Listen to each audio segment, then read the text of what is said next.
สวัสดีจากปูซานครับ ตอนนี้เราอยู่ที่สถานีรถไฟปูซานสเตชันเนาะก็วันนี้คลิปนี้เราจะพาทุกคนมาเดินทางไปเดินไฮกิ้งกันที่เมืองอุนซานตอนนี้เวลาประมาณ7:15นาทีนะครับออกแต่เช้าก็จาก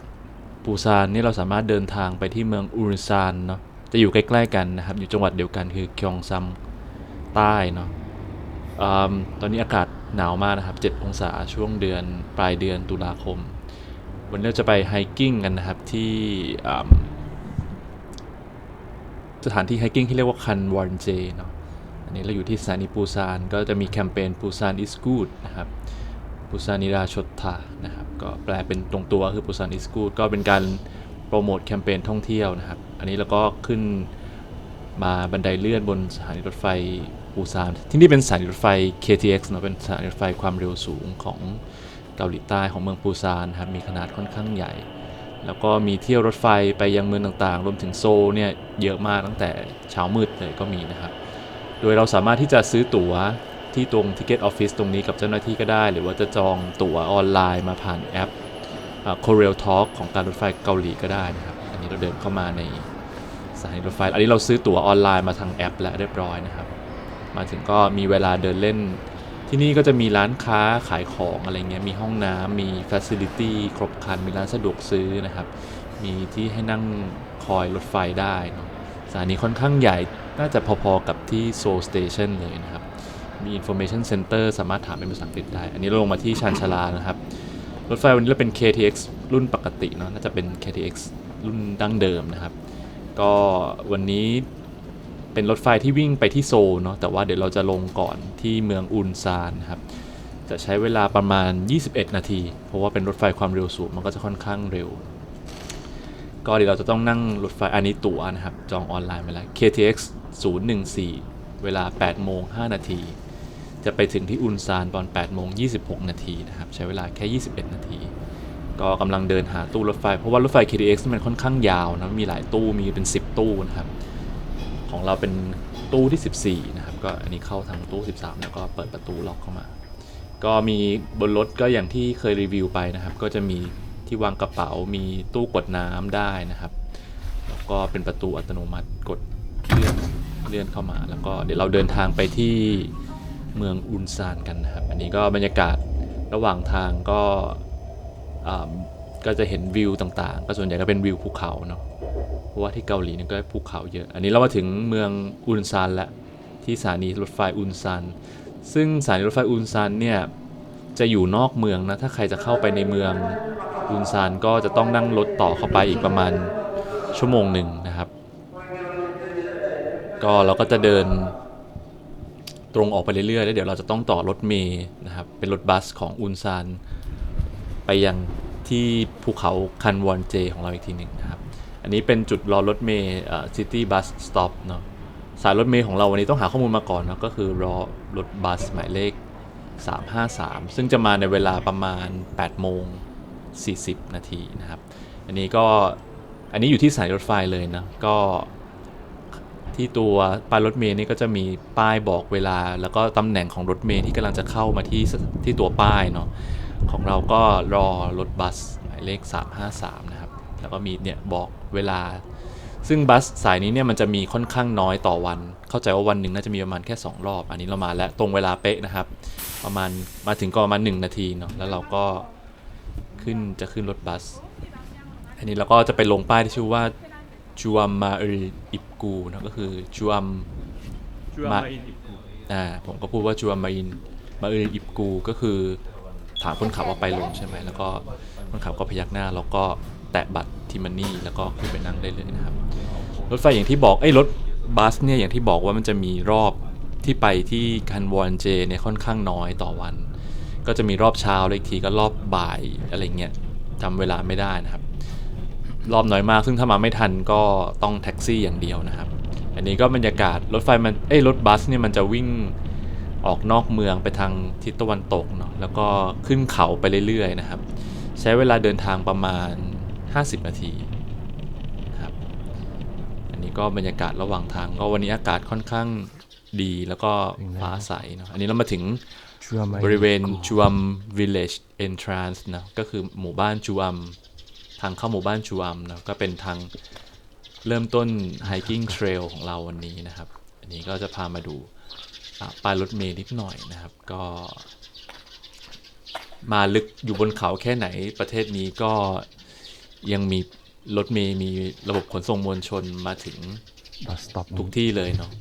ก็ป้ายจะชื่อว่า Chuam Village นะครับมีภาษาอังกฤษเล็กๆนะครับที่ป้ายนี้ก็จะมีรถเมล์สายรถเมล์ที่ผ่านซึ่งก็มีสายเดียวก็คือ353นี่แหละซึ่ง353นี่มีสายย่อยด้วยนะไปหลาย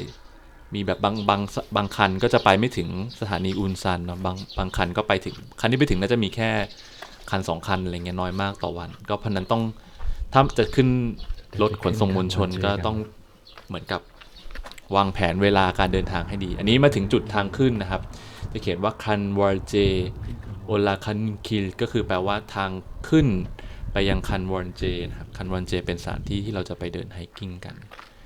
มันจะผ่านภูเขาที่ชื่อว่าคันวอนซันนะครับเป็นภูเขาที่ขึ้นชื่อของที่นี่นะครับก็จะมีป้ายเขียนว่าคันวอนเจแบมบูฟอเรสต์เคฟนะครับก็มีที่เที่ยวนะเป็นสามารถไปทางนี้ได้เช่นกันเราก็เดินมาทางอันนี้เขาเรียกว่าเทรลที่เดินง่ายสุดแล้วนะครับของเส้นทางนี้เนาะก็จะใช้ระยะทางประมาณ6กิโลกว่านะครับจะใช้เวลาประมาณน่าจะ2ชั่วโมงได้นะครับก็เดินขึ้นมาเรื่อยๆทางค่อนข้างเดินง่ายเนาะแต่เดี๋ยวจะให้ดูบรรยากาศรอบๆก็วันที่ไปเนี่ยเป็นวันธรรมดาก็คนอาจจะไม่ค่อยเยอะนะครับบรรยากาศรอบๆก็มีการพูดประมาณว่าแบบอากาศดีนะครับก็เดินไปเรื่อยๆเนาะวันธรรมดาก็จะไม่ค่อยมีคนเลยครับคนน้อยมากอากาศค่อนข้างเย็นช่วงที่ไปก็ช่วงปลายตุลาก็เป็นช่วงฤดูใบไม้ร่วงเนาะวันนี้แบบฟ้าใสมากอันนี้ภูเขาน่าจะเป็นคันวอนซันไม่แน่ใจเหมือนกัน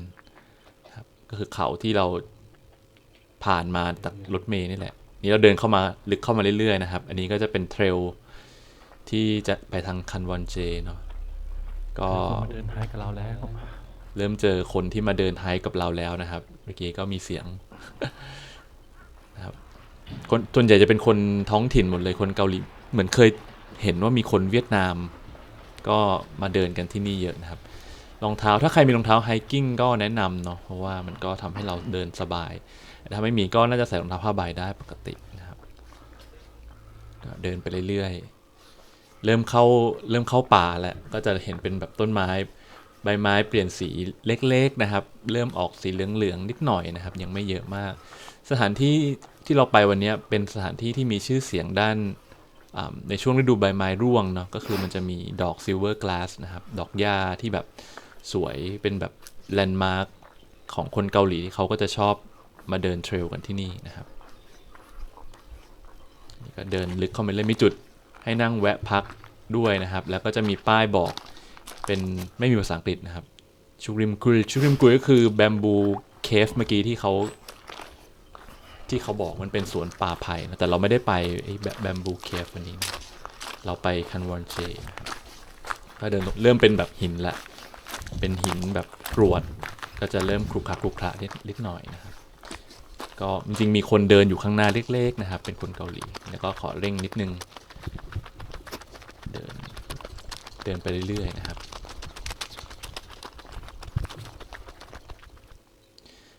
หลังจากประมาณชั่วโมงหนึ่งผ่านไปเนาะก็มาเกือบถึงแล้วที่คันวอนเจฮิวเกโซก็คือเป็นจุดแวะพักคันวอนเจนะครับก็ที่นี่เนี่ยเป็นจุดชมวิวที่มีชื่อเสียงของเกาหลีอย่างที่บอกนะก็เราจะเห็นว่ามันมีต้นซิลเวอร์กลาสเนาะก็คือภาษาเกาหลีเขาใช้ว่าออกเซนะครับออกเซคือต้นซิลเวอร์กลาสอันนี้เราก็เดินมาถึงทางเข้าและใกล้ถึงจุดพักแล้วนะครับก็จะเริ่มเห็นคนมากขึ้นนะครับแต่ทางเดินนี่เป็นหินลูกรังหมดเลยถ่ายบรรยากาศหน้าตัวเองนิดนึงนะครับคือทุ่งเป็นทุ่งหญ้าหมดเลยเนาะที่เกาหลีมันจะมีลักษณะที่เป็นทุ่งออกเซเนี่ยเยอะมากทั่วประเทศจะมีหลายที่ให้เราไป ไปดูวิวมันจะเป็นลักษณะเหมือนทุ่งดอกหญ้านะครับเยอะมาก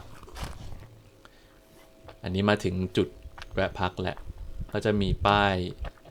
เขาก็จะจัดเป็น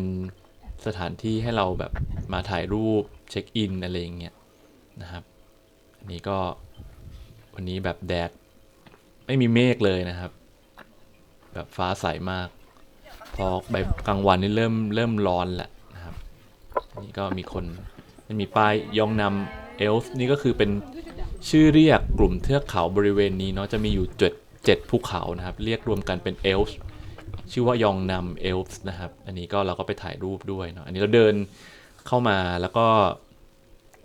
เดินขึ้นมาทางภูเขาชื่อว่าชินบงซันเนาะขึ้นมานิดนึงก็จะเป็นจุดชมวิวของคันวอนเจที่นี่ก็จะเห็นว่าเป็นดอกทุ่งหญ้าออกเซนะครับซิลเวอร์กลาสตรงนี้ก็สามารถถ่ายรูปเนี่ยเป็นแบบจุดชมวิวของเขาเป็นแบบแลนด์มาร์คใครมาก็ต้องเดินขึ้นมาถ่ายรูปตรงนี้นะครับแล้วเราก็เดินลงไปเรื่อยๆถ้าใครมีเวลามากหน่อยก็สามารถเดินไฮกิ้งขึ้นไปยังภูเขาชื่อว่าชิงบงซันได้มีจุดซัมมิตอยู่ข้างบนแต่วันนี้เราเน้นมาชมวิวเฉยๆนะบรรยากาศนี้ได้ยินเสียงเครื่องบินด้วยนะที่อุนซานจะมีสนามบินอยู่ใกล้ๆนะครับแล้วก็มีทางเดินแยกออกมาให้เดินชมวิวได้เนี่ยก็จะเห็นเป็นแบบวิวทุ่งดอกหญ้าสวยๆนะครับตรงนี้ก็สามารถถ่ายรูปวิวแบ็กกราวด์ข้างหลังก็จะเป็นอันนี้คือภูเขาชินบงซันนะครับเป็นหนึ่งในเทือกเขาของยองนำเอลฟ์ยองนำเอลฟ์ก็คือเขาตั้งชื่อตามเหมือนกับคล้ายๆที่ยุโรปอะไรเงี้ยที่มีแบบเทือกเขาเอลฟ์อะไรเงี้ยก็เกาหลีก็ตั้งชื่อคล้ายๆแบบนั้นก็คือเป็นกลุ่มเทือกเขาบริเวณของโซนภูมิภาคคยองซังเนี่ยนะครับอันนี้ก็เป็นจุดถ่ายรูปได้เหมือนกันนะครับ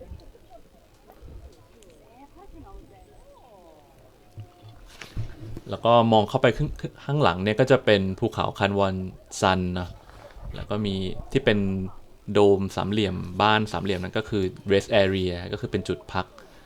ชื่อว่าคันวอนเจฮิวเกโซก็คือฮิวเกโซแปลว่าแบบ rest area จุดพักนะครับที่นี่ก็จะมีจุดถ่ายรูปหลายจุดนี้เราก็เดินเล่นบริเวณลานทุ่งดอกหญ้าที่นี่เนาะ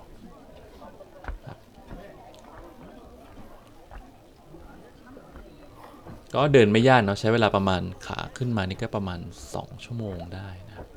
ทางเดินง่ายไม่ชันมากนะครับสามารถเอาจักรยานขี่ขึ้นมาได้นะครับเนี่ยมีคนเอาจักรยานปั่นขึ้นมาเหมือนกันนะครับก็เป็นกิจกรรมที่คนเกาหลีชอบทำนะแล้วก็มีจุดเช็คอินตรงนี้ที่คนจะมักจะมาถ่ายรูปแบ็กกราวด์ที่เป็น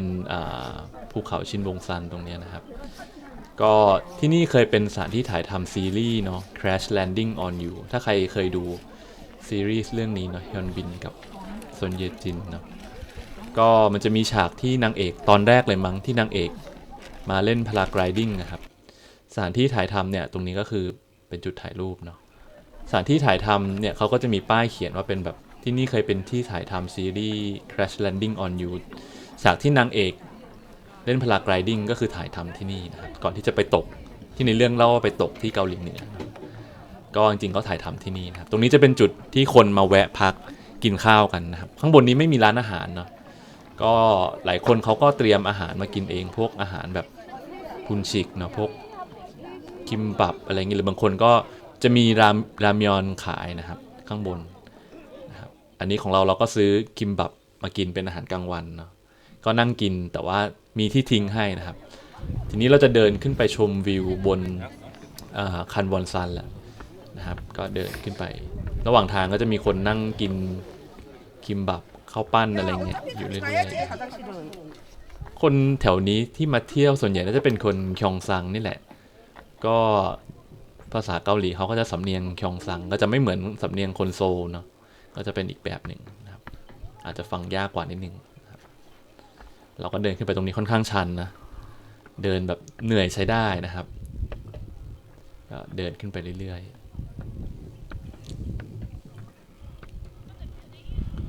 จะเห็นว่ากล้องแบบค่อนข้างชันแล้วก็เริ่มมีการบ่นฮิมดูรอก็คือแบบเหนื่อยนะครับ แต่ว่าวิวเนี่ยที่หันกลับไปก็จะเห็นเป็นแบบชินบงซันนะครับสวยดีก็คนเกาหลีก็นิยมพีคที่สุดก็คือช่วงฤดูใบไม้ร่วงนี่แหละนะครับแต่ฤดูจริงๆแล้วที่นี่ก็เปิดให้เข้าได้ทั้งตลอดทั้งปีเนาะถ้าเป็นช่วงฤดูร้อนมันก็จะเป็นต้นหญ้าสีเขียวๆอะไรอย่างเงี้ยถ้าเป็นช่วงฤดูหนาวมันก็จะเป็นหิมะขาวๆอะไรเงี้ยก็แล้วแต่ใครชอบแต่ละฤดูมันก็จะมีความสวยงามไม่เหมือนกันนะครับแต่ช่วงที่คนเยอะที่สุดก็คือเป็นช่วงนี่แหละออทัมนะครับอันนี้เราเดินมา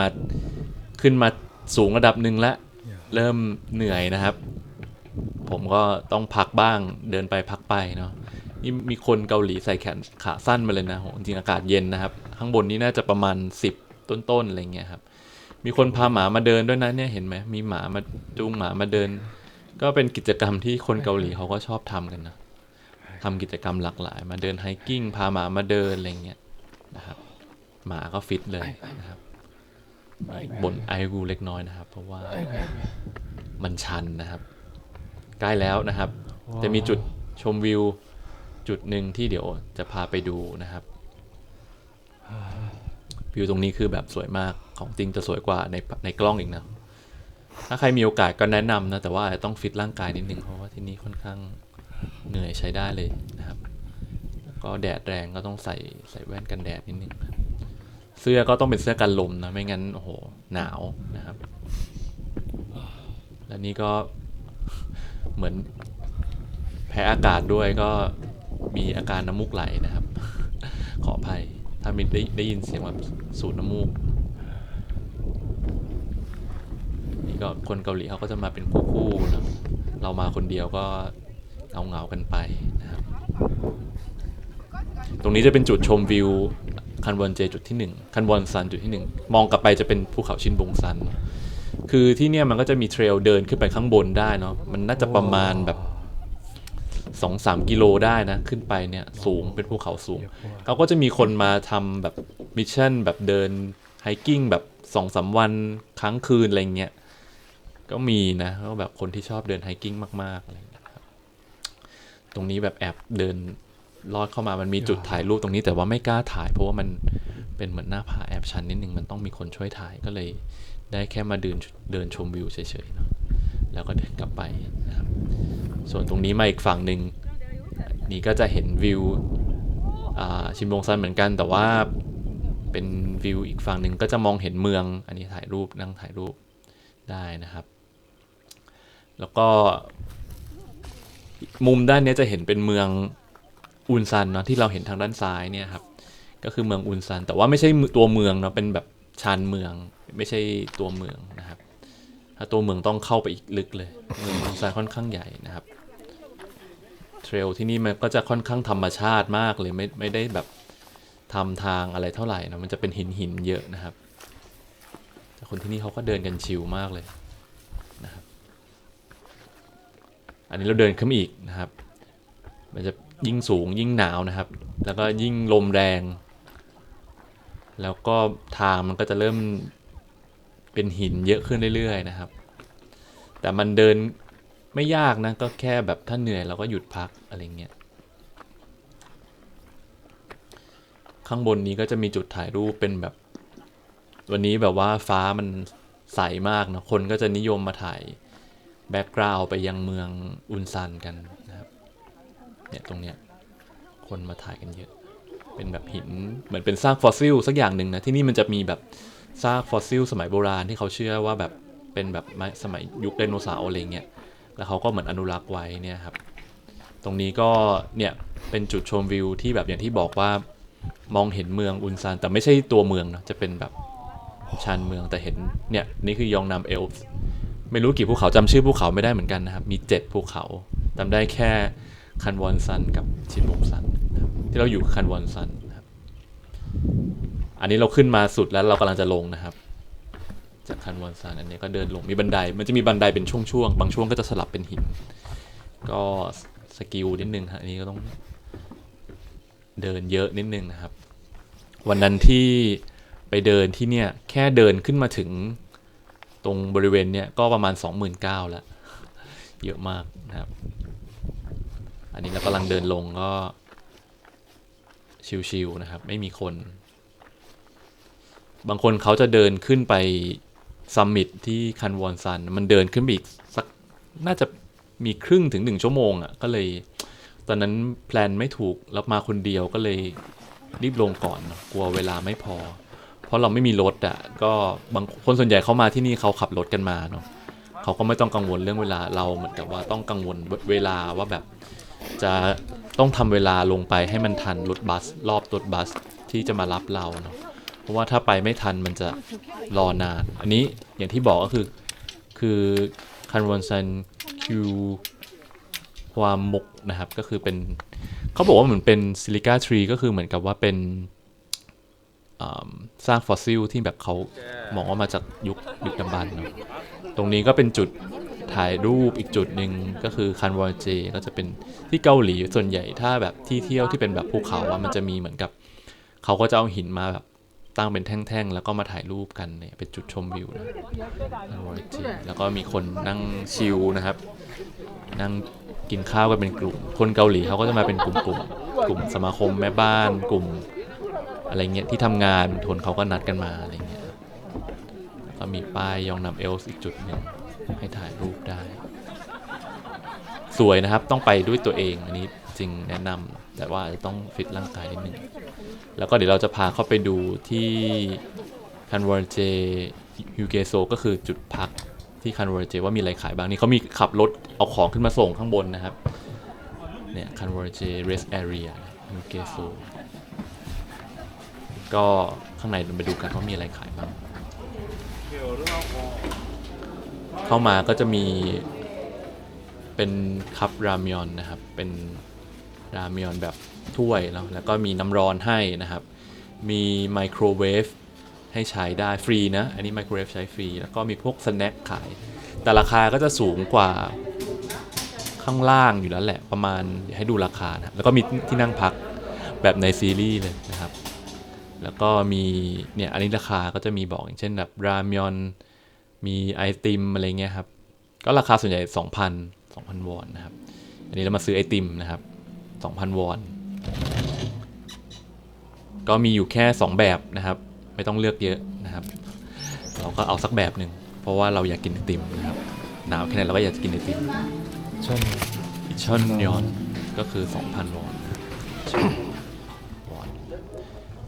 ก็กินไอติมไปเนี่ยจุดตรงข้างนอกก็ยังมีคนมานั่งรอนั่งชิลนั่งพักกันนะเพราะว่ามันเห็นวิวไอติมยี่ห้อ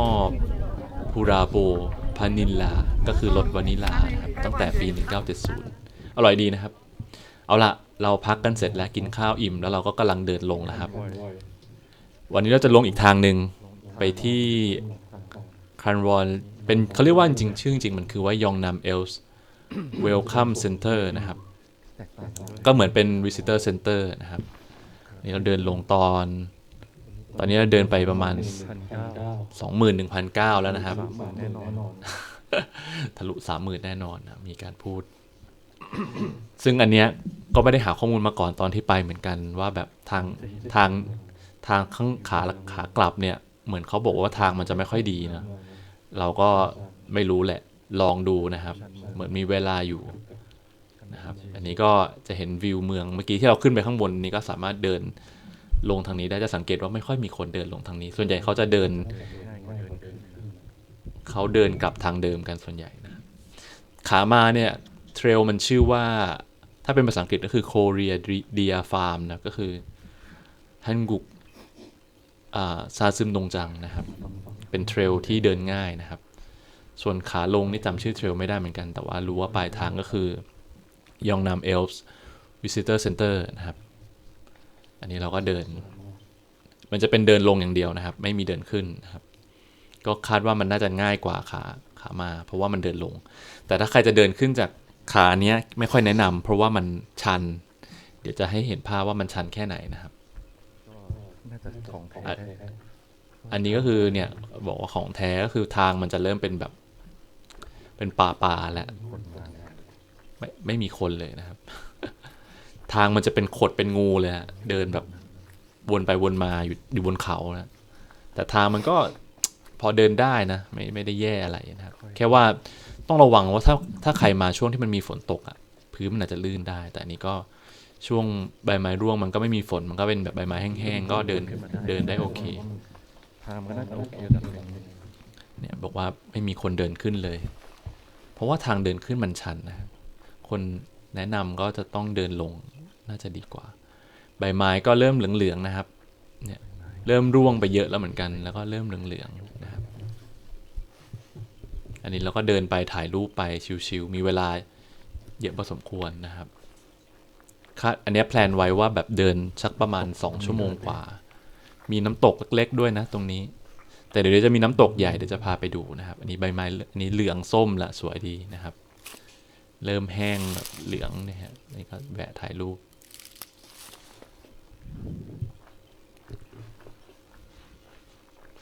ก็ไม่มีคนเลย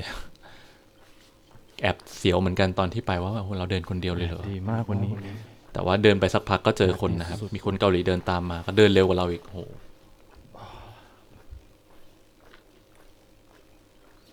เอาละมาถึงจุดที่เป็นทางแยกเนาะแล้วก็ไปทางยองนัมเอลส์วิสิเตอร์เซ็นเตอร์เขาเรียกใช้คำว่าเวลคัมเซ็นเตอร์นะครับเวลคัมเซ็นเตอร์นะครับก็เดินลงมาเรื่อยๆนะครับนี่เป็นเดินลงก็จะเห็นว่าเป็นโค้งแบบหักศอกมันมี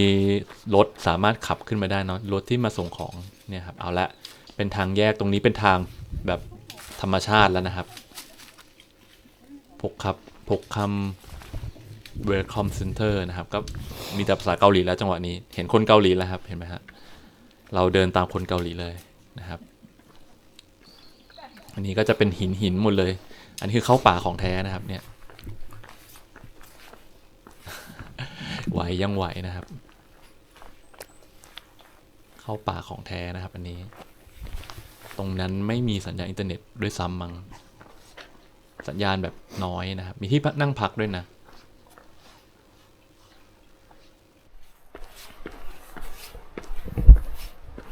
คุยอะไรดี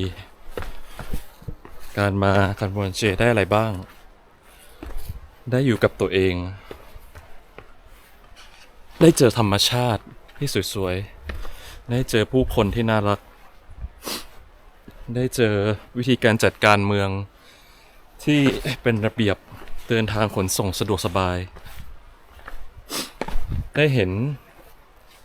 การรักษาธรรมชาติให้ยังคงสวยงามแล้วก็ให้คนมาเที่ยวได้ตลอดทั้งปีถึงแม้ว่าทางเดินอาจจะยากบ้างในบางทางเส้นทางแต่ก็เป็นความท้าทายของนักปีนเขานะใครๆก็มาปีนได้ถ้าใจเรากล้าพอแข่งกับตัวเองแข่งกับใจตัวเอง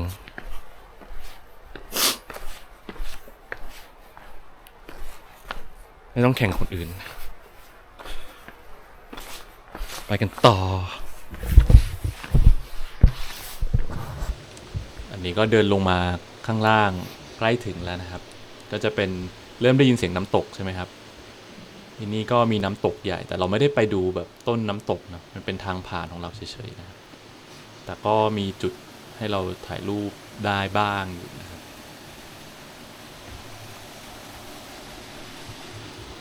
เนี่ยนี่มีสะพานนะครับน้ำตกอันนี้มีชื่อว่าฮงริวปกโพนะครับปกโพแปลว่าน้ำตกเนาะน้ำตกฮงริวก็บรรยากาศประมาณนี้นะครับใบไม้เริ่มเปลี่ยนสีนิดหน่อยนะครับตกก็จริงๆมันมีที่จุดที่ชมวิวอลังกว่านี้เนาะแต่เราไม่ได้ไปเพราะว่ากลัวเวลาไม่ทันแล้วก็ไม่เคยมาก็เลยไม่ชินทางด้วยนะครับเราไปคนเดียวก็เอาเซฟไว้ก่อนเนาะเราก็ถ่ายรูปแล้วเราก็เราไปให้ถึง Visitor Center ให้ได้ก่อนอันนี้เดินลงมาอีกจุดหนึ่งอันนี้ใกล้ถึงละตอนเดินลงมาเมื่อกี้คือไม่มีคนเลยแอบกลัวหลงเหมือนกันนะแต่พอเดินมาถึงจุดนี้มีเจอคนเกาหลีเดินสวนกลับมาก็โอ้โล่งใจนะครับอันนี้ก็เป็นน้ำตกน่าจะอันเดียวกับเมื่อกี้เนาะแต่ว่ามันอยู่ชั้นล่างกว่านะครับก็มันก็สดชื่นดีนะเหมือนกับเราเดินมาเหนื่อยๆก็เห็นน้ำตกอะไรเงี้ยมันก็รู้สึก refresh ดีอันนี้ก็ใกล้ถึงแล้ว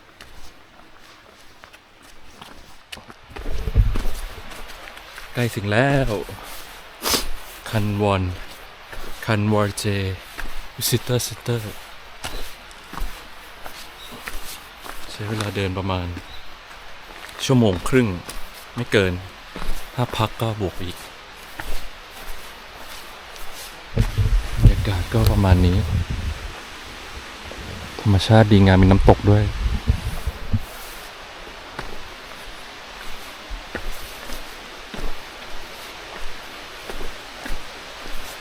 เหนื่อยใช้ได้นะขึ้นลงก็อย่างละครึ่งชั่วโมงครึ่ง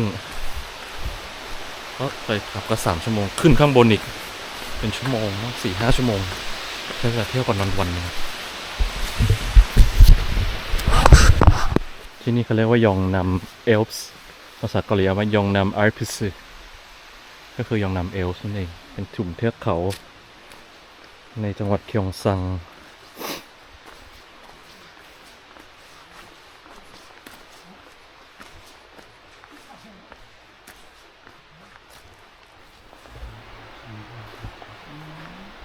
อันนี้เป็นแผนที่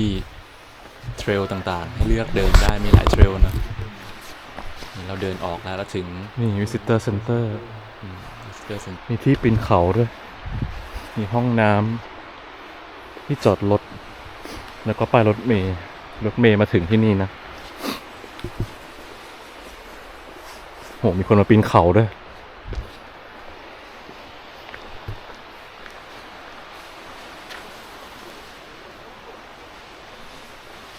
เรามาถึงก่อนรอบรถเมล์ประมาณชั่วโมงหนึ่งไม่เป็นไรก็นั่งเล่นแถวนี้ไปห้องน้ำไปดูว่ามีอะไรในเวลคัมเซ็นเตอร์บ้างนี่สิ่งที่ชอบของเกาหลีอย่างหนึ่งคือ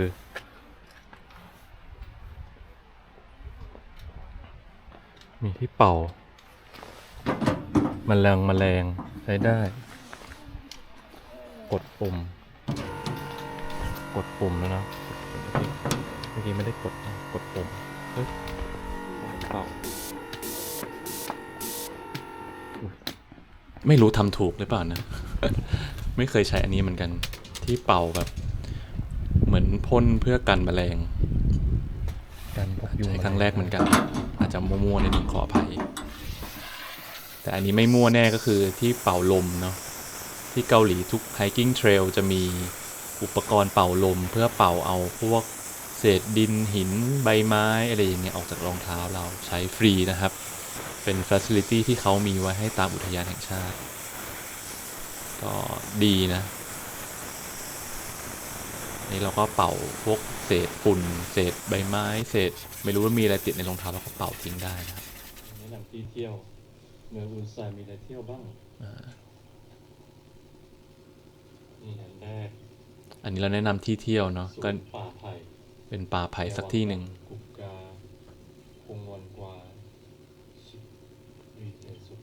ชิเลเทสุเทวังอัมคงวอนอันนี้เป็นแบบขึ้นชื่อของเขาอันดับหนึ่งเคยไปมาแล้วทีหนึ่งนะครับคาจิซัน Four Seasons of คาจิซันแล้วก็อันนี้ที่เรามาวันนี้ชินบงซันออกเซกพยองวอนครับ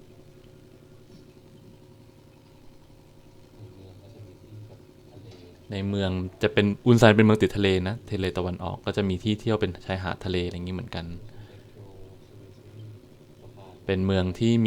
มีชื่อเสียงด้านอุตสาหกรรมรถยนต์อุตสาหกรรมต่อเรือนะครับแต่ก็มีที่เที่ยวธรรมชาติเยอะเหมือนกันอาจจะยังไม่ได้เป็นที่นิยมสำหรับนักท่องเที่ยวต่างชาติเท่าไหร่เนาะแต่ว่าสำหรับคนเกาหลีก็คนก็มาเที่ยวกันที่เมืองนี้เยอะเหมือนกันโอเคเวลาตอนนี้บ่าย 3กว่าเนาะอุณหภูมิ 13.5 นะครับค่อนข้างเย็นน่าจะปีนฟรีนะอันนี้เราพาไปดูยองนามเอลส์คลายบิ้งเซ็นเตอร์เนาะก็คือเป็นหน้าผาสำหรับปีนเขาแบบปีนหน้าผาหินน่ะ rock climbing ปีนหน้าผาสำหรับใครที่ชอบกีฬาปีนเขาเนาะ climbing เนี่ยก็เข้าใจว่าเขาน่าจะให้ใช้ฟรีนะแต่ว่าน่าจะต้องติดต่อกับทาง เจ้าหน้าที่ที่อุทยานอะไรเงี้ย อาร์พิสคาเฟ่ เราเดินผ่านมาที่ Arpisi Cafe นะครับ เป็นร้านกาแฟ พี่ รู้สึกเหนื่อยมากก็เลยอยากหาอะไรน้ำหวานกินเนาะ เปิดด้วยนะครับ เราก็มาดูว่า Arpisi Cafe เนี่ยมีอะไรให้กินมั้ง สมูทตี้ มีกาแฟ มีลัตเต้นะครับ สมูทตี้ ชา แล้วก็จูสนะครับ ช็อกโกแลตเต้ช็อกโกแลตเต้ เล็งช็อกโกแลตเต้ไว้นะครับเอลส์คาเฟ่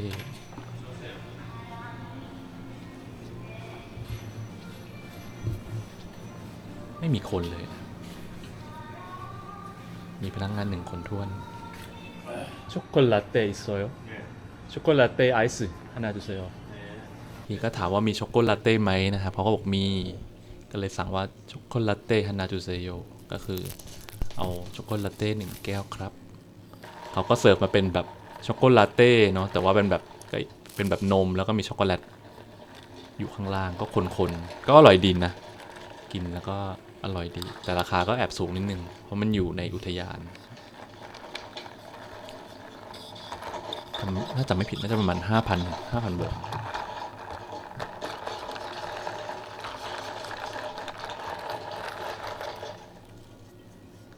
หิวมากตอนนั้น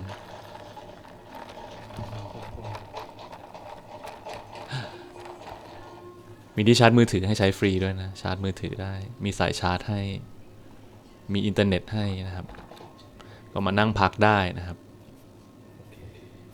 มีขนมมีอะไรขายอันนี้เราเดินกลับแล้วไปรอรถเมล์นะครับ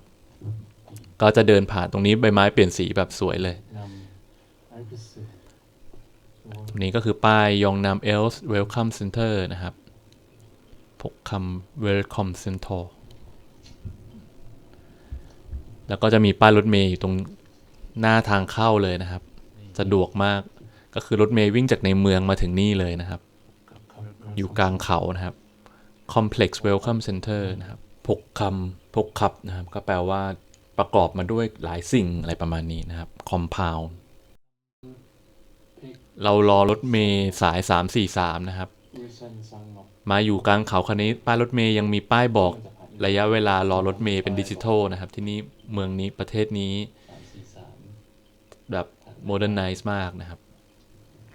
แล้วรถเมล์ก็มารอรับมาและตรงเวลานะครับประมาณแบบ4 โมงกว่าจากนี้เราใช้เวลาประมาณครึ่งชั่วโมงนะครับ25 นาทีได้มั้งกลับไปยังสถานีอุนซันนะครับ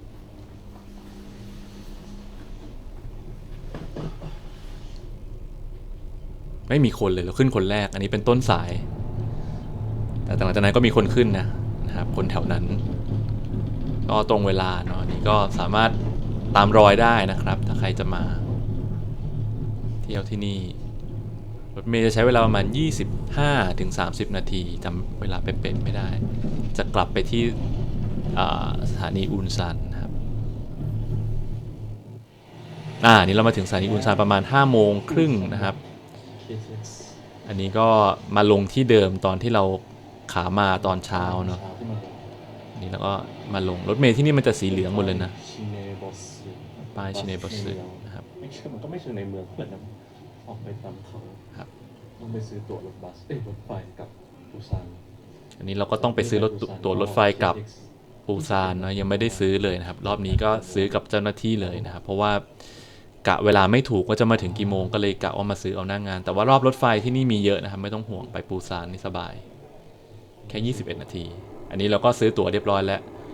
เป็นรถไฟความเร็วสูง SRT 355เนาะ SRT ก็จะเหมือน KTX แหละครับแต่เป็นของเอกชนนะครับ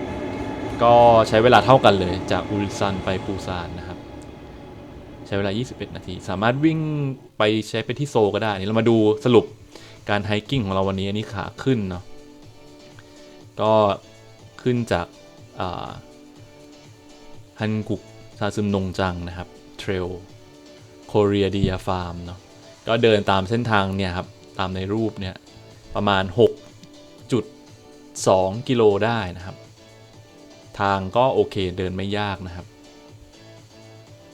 อันนี้ขาขึ้นนะครับ1.5 ชั่วโมงได้เนาะขาลงก็จำชื่อเทรลไม่ได้นะครับขดเป็นงูเลยนะครับเนี่ยทางลง แต่เป็นเดินลงอ่ะมันก็โอเคนะครับแล้วก็เป็นทางธรรมชาติของแท้ถ้าใครชอบสายชมธรรมชาติก็แนะนำเส้นทางนี้แต่แนะนำเดินลงนะครับเดินขึ้นน่าจะโหดอยู่ก็จบที่ยองนัมเวลคัมเซ็นเตอร์